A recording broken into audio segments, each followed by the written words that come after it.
to week 4. Yay! After this week, you will be halfway done. We hope that you're noticing some changes.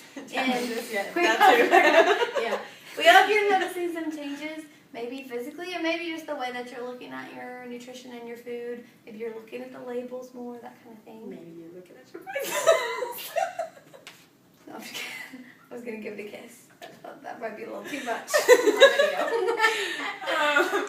But this week, Your nutrition has to do with carbs. There's 2 different ways that you could look at this, depending on how you already eat your carbs. So Janina will talk to you about option 1. If you are like me and you like super yummy, yummy, yummy stuff, anything that's white and delicious, by that I mean rice, pasta, bread, you want to replace some of those with slower burning carbs. So all the brown, not so yummy stuff.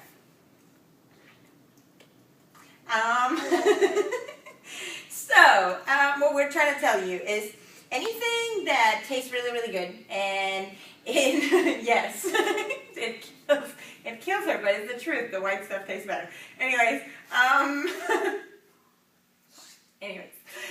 if it gives you energy right away, but you also crash very, very fast, you want to switch it for stuff that gives you sustained energy. So those carbs that burn way slower in your body. And if you are more like me, and you actually eat clean. I really like slow burning carbs. I like brown rice. I would take brown rice over white rice any day. We were just having this conversation. She actually means that. Back before I found out I was gluten sensitive, I really liked whole wheat things until I realized they were making me sick. But normally that wouldn't be a problem for most of you. So whole wheat or brown rice or quinoa, those types of things are what you're gonna normally go for if you're someone like me. Then if you normally eat those things, is that me? Okay. Oh my God, I'm sorry, I thought the video got off. Then you're going to take your slow burning carbs and replace at least one of them per day with a vegetable instead. So have an extra serving of a vegetable that you like, or add something that you've never had before. It's a good time to try something new. And our exercise portion is all about Backs. the back. Okay, I think that was a little bit lame, but all right. And we just hit ourselves. That's our stuff. So your first exercise is going to be a clean and press. So if you're a body pumper, if you do barbell or anything like that, you know where this move goes. But it's a little bit different with dumbbells. It just feels different. It feels weird. It's the same movement. So I'll do a profile and Candace will show you front view. We come up into an upright row, elbows go up, then we flip the wrist and let it fall back just a little, and then press back and straighten your legs as you do that. Then come back down to 90 degrees, catch with the legs, and then slowly drop it. So you're not going to move that slow when you're doing this. Right. It's going to look like that. And you can keep going, or you can just sit How here. many times do they do this, Janina? They do this 15 times for 3 rounds, along with the other 4 exercises. Now, you do want to keep in mind that because you can use your legs for this exercise and you actually squat a little, you can go heavier on your regular weight. People that do very, very lightweight end up doing something like this because it's very easy to swing. If you have enough weight, you shouldn't be able to do that. No. All right, next is wide rows. Oh, I should have stayed where I was. Okay, hinting at the hips. You push your booty back, you keep your back flat, shoulders back and down, elbows come up to a 90 degree, and then you drop. And up and drop. So the more you lean forward, the harder it will get. The only thing is you don't want to go past the knees. Just gotta throw this last thing in here. Oh, you're fine. It's messy. So when you're coming up, you're not using momentum to pull yourself. It's all about the back. And we all want a nice back for summer, right? We don't want to be hanging over the back of our shirts. Okay. It's a problem. All right, exercise number 3 will be pull downs, and you can do those with the dumbbells, or I will show you with a band. dropped the weight. Yes. So this movement is more about the act of pulling down than it is about the lift. So if you see people doing a shoulder press, it's mostly about the press over. With this, you're starting at the top and you're pulling down. You're feeling like you're resisting against the weight. So from the back So view. same thing there, you pull your shoulders back and squeeze your shoulder blades together and then slowly release. So if you're doing it with a figure 8 band, it's a little easier to pull out, but if you're doing it with a regular band, you can double it up or you can keep it singles if you need to. But all you want to do is open the band, resist on the way up, and really slow it on the way down, squeezing the shoulder blades the entire time. You should feel it a little on your shoulders, so that's normal if you're with the bands, but it shouldn't be much.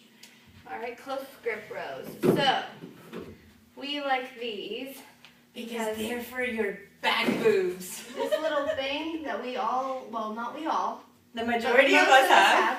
that little thing that hangs over a little bit on the side. Yes. And that little crease too. Sexy. We love to hang over the bra and not. So same form as before with the wide rows, but you're going to have your dumbbells, instead of this angle, they're going to be facing front. All right. That took you a minute. It did. I'm special. So you bend over, pull the elbows back. So more like you're doing triceps a little, and squeeze and hold. So your elbows should be brushing the side of your body as you come up, and your shoulder blades should be pinning together at the top. And if When you bring it down, resist. Please don't drop it. If you have access to a gym, if you're doing it at the gym and you find a rowing machine, that is the move you'll find. You're actually pulling back the entire time. You're just right now doing it bent over. If you have heavier weights, so for example, these are pretty light. Those are only 12. If you had something like 20s or 30s at home and it's a little too much to do both, you can do one at a time. But notice how her whole body stays facing the floor. It's only that shoulder that comes up, and there's no rotation whatsoever. So I'm not doing this. She's not opening into a side plank, basically. Right.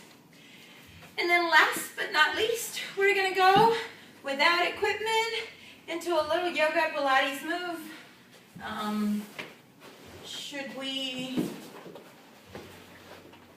Should we show both, all the options, or you want to do one and one? I don't really know what you mean. I'm sorry. Since we're going to do up, down, and then all the way, Yeah.